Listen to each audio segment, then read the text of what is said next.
থেকে মিথ্যা কথা শুনতে শুনতে আমি ফেড আপ হয়ে গেছি। Let's break up. বিশ্বাস করো, সরি, আমি ভুল করছি। দেখো আমার চাকরিটা এরকম হয়ে গেছে জানো, আমার সারাক্ষণ মিথ্যা কথা বলতে আমি সবসময় মিথ্যা কথা বলি, সবাইকে কনভিন্স করতে আমি মিথ্যা কথা বলে এমন অবস্থা হয়েছে আমি এখন সবার সাথে মিথ্যা কথা বলি, মার সাথে মিথ্যা কথা বলি, বোনের সাথে মিথ্যা কথা বলি, তোমার সাথে মিথ্যা কথা বলি। মিথ্যাটা না আমার পুরো রক্তে ঢুকে গেছে। তোমাকে আরো একটা চান্স দিচ্ছি, তবে এটাই লাস্ট চান্স। আর আমি যা বলবো তোমাকে তাই করতে হবে। রাজি? না রাজি, আমি তুমি যা বলবো আমি তাই করবো, একদম কনফার্ম। আমাদের সম্পর্কে তো সবই জানো, এবার তোমার সম্পর্কে তুমি নিজে বলবে। আমি একটা সাধারণ কোম্পানিতে ইন্টারনেট জব করি। আমার বাবা স্কুল শিক্ষক ছিলেন। বাবা মারা যাওয়ার পর মা ওই স্কুলের দপ্তরই সামলায়।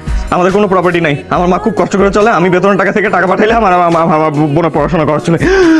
কি বলছো তুমি এসো? তুমি যে গত 3 বছর ধরে আমাকে বলছো তুমি একটা মাল্টিন্যাশনাল কোম্পানিতে জব করো, তোমার গ্রামের সম্ভ্রান্ত পরিবারে, তোমার বাবা একজন প্রফেসর, তোমাদের গ্রামে অনেক প্রপার্টি আছে।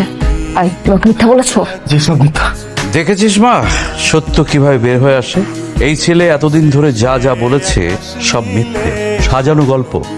ওদের নিজেদের কিচ্ছু নেই। আঙ্কেল, আপনারই বা কি ক্লাস আছে?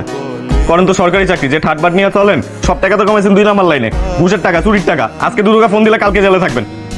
আমি ঘুষের টাকা চলি, আমি চুরি করি, আমাকে দুদক দিয়ে ধরে দেবে?